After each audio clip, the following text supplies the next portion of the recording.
Hey everyone, so we've been getting quite a lot of emails and messages about the coronavirus, asking Kesh, Lewis, Ashani, what is your take on what's happening? And first thing to say is our take isn't any more important than anyone else's. In fact, it doesn't really matter that much. But for the young people who follow us, for all of you, we wanted to make this quick video to explain a couple of things, 5 things in fact, that you can do to help you stay on track, especially when it comes to your learning and education, because that is something we are experts on.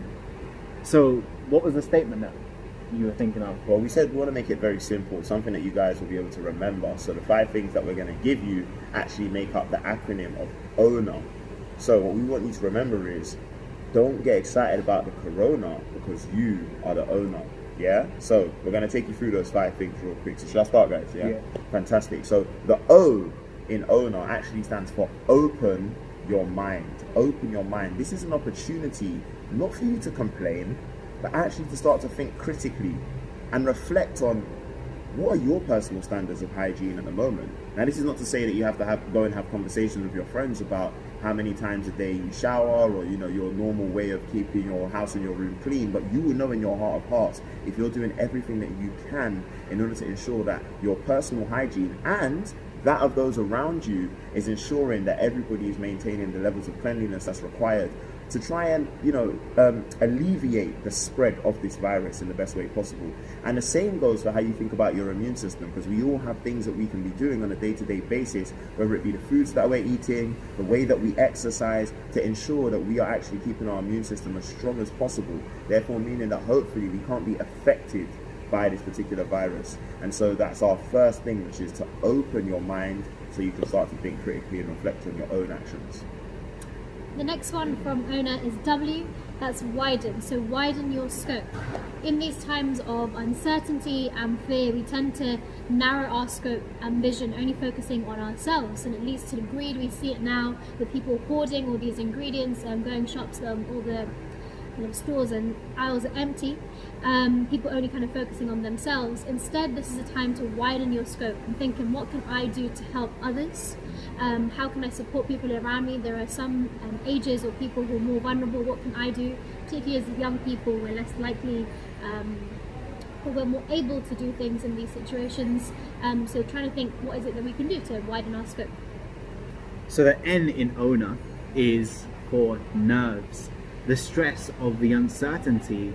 Is my school going to close? Am I going to get this virus? Are the people around me going to be okay? Now, if any of you are feeling more anxious than normal, if you feel like your mental health isn't in the place that you want it to be, I want you to focus on one simple idea, and that is storms make trees take deeper roots.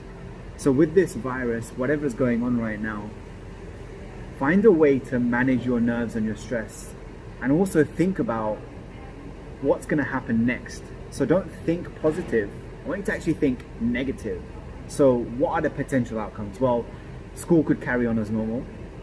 Your exams could get postponed. They could get cancelled. But in each of those 3 scenarios, guess what? The fact remains that you've still got to do the work of revision. You've still got time in the game to get prepared for whenever that moment comes that you need to hand in your coursework or take the exam. So ensure that you manage your nerves and you're doing the E of owner, which is exam prep. 100%. So here's the thing, guys. Keshav gave you 3 particular scenarios. 1 in which school carries on as normal, which means your exams might take place as intended. 2 in which, your exams could get postponed, they could get cancelled. But here's the thing. You can only control what you can control. Right now, those decisions that are being made by policymakers and senior education people that unfortunately right now are not yourselves. So what you need to control is, let me prepare as if it's going to go ahead. Let me prepare just in case I still have to show up and perform.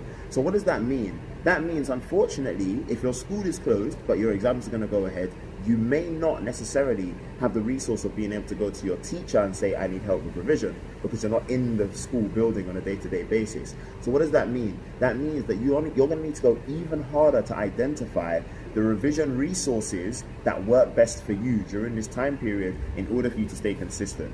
Now, once you know what those resources are, then you're going to need to create some sort of plan, some sort of guideline that you're going to need to stick to. Now, this is where responsibility comes in, guys, because here's the thing, and I know Keshav uses this story in certain schools, so some of you may have heard it before, but it's not about what you do in the light that matters. It's about what you do in the dark. So what are you doing when no one's looking? Because right now, no one's looking. You could be watching this video and you're at home because your school's been shut down and you've got a 4-week Easter holiday. So it's not about what you do now when nobody's looking and nobody's holding you accountable. This is more of a reason to say, if I actually lock down, I actually focus and give myself an opportunity to revise for my exams, unknowing of whether they're actually going to happen or not, I'm going to see change in myself. I'm preparing myself for the future when I may have to do work in my professional career that nobody is actually going to hold me accountable to, just because I want to be a high-performing individual. So that's the question you've got to ask yourself during this time, which is why our E in ONA is exam preparation. This is training. Prepare yourself for something that you don't even know is going to happen or not. The last one in ONA is R, and that is taking in real news and getting to grips with reality.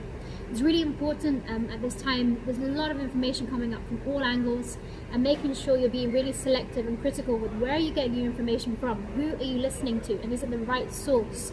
A lot of this news is kind of creating fear and anxieties and rumours about things, but making sure you're getting the right news from reliable resources. So that's the NHS website, government resources, asking your teachers at school, and also keeping to grips with reality. What is the actual situation we've got before us, and not getting ahead of ourselves with that. 100%. Do you want to wrap this up? Yeah, so like you said, forget about Corona. Make sure you are ONA. See you next time.